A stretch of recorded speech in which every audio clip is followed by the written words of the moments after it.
99 పైసలకే భూమి చేతనైతే నిరూపించండి అంటూ ఏపీ శాసనమండలిలో అధికార విపక్షాల మధ్య మాటల మంటలు రేగాయి. ఇక సూపర్ 6 పథకాలపైన శాసనమండలి హీటెక్కింది. విపక్షం సవాళ్లు, అధికార పక్షం ప్రతి సవాళ్లతో పెద్దల సభ దద్దరిల్లింది. కంపెనీలకు భూముల కేటాయింపుపై మండలిలో వాడీవేడి చర్చ జరిగింది. 99 పైసలకే భూములు ఇవ్వడంపై అధికార విపక్షం మధ్య హాట్ ఫైట్ నడిచింది. అత్యంత విలువైన విశాఖ భూముల్ని అప్పనంగా కంపెనీలకు ఎలా కట్టబెడతారని ప్రశ్నించారు వైసీపీ ఎమ్మెల్సీ మాధవరావు. రహేజాకు భూములు ఇవ్వడంపైనే మరో వైసీపీ ఎమ్మెల్సీ వరుదు కళ్యాణి కూడా ప్రశ్నించారు. రియల్ ఎస్టేట్ కంపెనీలకు ఉచితంగా భూములు ఎందుకిచ్చారో సమాధానం చెప్పాలంటూ డిమాండ్ చేశారు. 99 రూపాయలకే బాటా రేట్ అని, మరి ఇప్పుడు 99 పైసలకే ఏ రేట్ అనాలో అర్థం కావట్లేదు అధ్యక్ష. మన పాత రాజధాని హైదరాబాద్ తీసుకుంటే అధ్యక్ష ఎకరా 150 కోట్లకి అక్కడ ఇస్తున్నారు అధ్యక్ష. ఇక్కడ మాత్రం ఎకరా 150 పైసలకే ఇస్తున్నారు అధ్యక్ష. మరి ఇందులో ఏంటి ప్రాబ్లమో నాకు అర్థం కావట్లేదు. తాము భూములిచ్చిన 5 టాప్ కంపెనీస్ లో రహేజా కూడా ఉందంటూ మంత్రి లోకేష్ క్లారిటీ ఇచ్చారు. ఎకోసిస్టమ్ డెవలప్ అయితేనే కంపెనీలు ఉద్యోగాలు వస్తాయన్న లోకేష్ విశాఖలో ఎకోసిస్టమ్ క్రియేట్ చేయడానికే కంపెనీలకు భూములు ఇచ్చామన్నారు. ఉర్సాకు కేటాయించినట్టు నిరూపించాలని సవాల్ విసిరారు. 5 కంపెనీలకే ఇచ్చానని చెప్పాను. ఒరిస్సాకి నేను ల్యాండ్ ఇచ్చానని మేడం గారు నిరూపిస్తే no problem, I will withdraw my statement. లేదంటే మేడం గారు స్టేట్మెంట్ విత్డ్రా చేయాలి. లేదంటే ఏదో ఆరోపణ చేసి మేము బయటకు వెళ్ళి తలపించడం మేము ఒప్పుకోవడానికి సిద్ధంగా లేదు. ఇదే అంశంపై లోకేష్ కి సపోర్ట్ గా మంత్రి అచ్చెన్నాయుడు కూడా మాట్లాడారు. వైసీపీ సభ్యులు అడ్డదిడ్డంగా ప్రశ్నలు అడుగుతున్నారంటూ మండిపడ్డారు. నిరుద్యోగ యువకులకి ఉద్యోగాలు ఇవ్వాలనుకుంటున్నారో ఇవ్వకూడదు అనుకుంటున్నారో దానికి మీరు చెప్పండి. 99 పైసలకు మా చుట్టాలకు బంధువులకు ఇచ్చాం అధ్యక్ష. భూ కేటాయింపులపై ప్రభుత్వ విధానాన్ని నిరసిస్తూ సభలోంచి వాకౌట్ చేశారు వైసీపీ సభ్యులు. వాళ్ళ కుటుంబానికి వచ్చి 5,000 కోట్ల భూముల్ని ఏ రకంగా అపరంగా కట్టబెడతారు అధ్యక్ష? ఎంతమందికి ఉద్యోగం ఇస్తారు క్రితం 5,000 కోట్ల భూముల్ని కట్టబెడతారు అధ్యక్ష?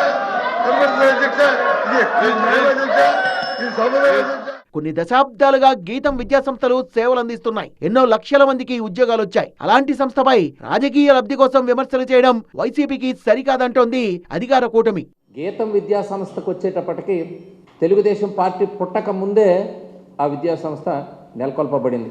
అలాంటి విద్యా సంస్థకు సంబంధించినటువంటి భూ కేటాయింపుని కేవలం రాజకీయ ఉద్దేశంతో రాజకీయంగా వాడుకోవడం అనేటువంటిది వీరికి తగదని చెప్పి గవర్నర్ ప్రసంగానికి ధన్యవాదాలు తెలిపే తీర్మానంపై ఏపీ శాసనమండలిలో అధికార విపక్షాల మధ్య మాటల యుద్ధం నడిచింది. సభా సంప్రదాయాలపై ఇరు వర్గాల మధ్య వాగ్వాదం జరిగింది. సభను వైసీపీ తప్పుదోవ పట్టిస్తోందంటూ మండిపడింది అధికార పక్షం. రైతన్నకి డబ్బులు ఎక్కడున్నా మీరు సిగ్గుపడాలా? మేం కాదు, రైతుకి ధాన్యం కొని 6 నెలలు కూడా డబ్బులు ఇవ్వకుండా మీరు సిగ్గుపడాలా? మేము 24 గంటల్లో ఈ దేశంలో ఏ రాష్ట్రంలో కూడా డబ్బులు ఇవ్వలేదు. 24 గంటల్లో డబ్బులు ఇచ్చే ప్రభుత్వం ఇది. టీడీపీ ఆరోపణలపై స్పందించిన మండలిలో విపక్ష నేత బొత్స సత్యనారాయణ తమ సభను తప్పుదోవ పట్టించినట్టుగా రుజువు చేస్తే సభకు క్షమాపణ చెప్తామన్నారు. బొత్స ఛాలెంజ్ ను స్వీకరిస్తున్నట్టు చెప్పారు మంత్రి పార్థసారథి. అన్నదాత సుఖీభవ, తల్లికి వందనంపై తప్పుడు ప్రచారం చేస్తున్నారని మండిపడ్డారు. మళ్ళీ చెప్తున్నాను, నేను సభను తప్పుదోవ పట్టించినట్టు అన్ని కానీ మీరు రుజువు చేస్తే నేను దానికి విత్డ్రాయి ఎప్పటి చెప్తానని మాట చెప్పాను. దయచేసి గుర్తుంచుకోండి.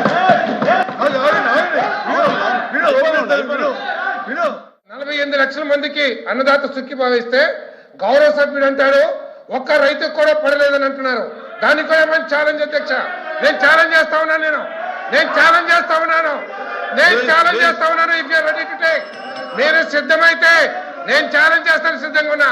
ప్రభుత్వం అమలు చేస్తున్న సంక్షేమ పథకాలపై మండలిలో వైసీపీ టీడీపీ నేతల మధ్య సవాళ్ల పర్వం నడిచింది. ఈ విషయంలో వైసీపీ ఎమ్మెల్సీ కామెంట్స్ కు కౌంటర్ ఇచ్చారు మంత్రి అనగాని సత్యప్రసాద్.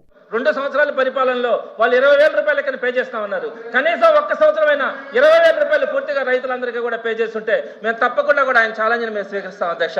మేము ఎక్కడ కూడా అబద్ధాలు చెప్పడం. కింద చెప్పారు ఒకటి, ఓ సచివాలయంలో ఇలా వచ్చింది మాకు పేడ్ అని. తప్పకుండా అది పేడ్ అయ్యి ఉండి ఆ ఆఫీసర్ తప్పు చేసి ఉంటే మేము సస్పెండ్ చేస్తాం. కానీ మీరు తెచ్చిన రిపోర్ట్ తప్పుంటే మీరు చేస్తారు చెప్పాలి. మేము తప్పకుండా ఆఫీసర్ సస్పెండ్ చేస్తాము. పెన్షన్లపైన మండలిలో ఫైట్ జరిగింది. 5 లక్షలకు పైగా పెన్షన్లు తీసేశారని వైసీపీ ఆరోపిస్తే అవన్నీ డెత్స్ అంటూ క్లారిటీ ఇచ్చారు మంత్రి కొండపల్లి శ్రీనివాస్.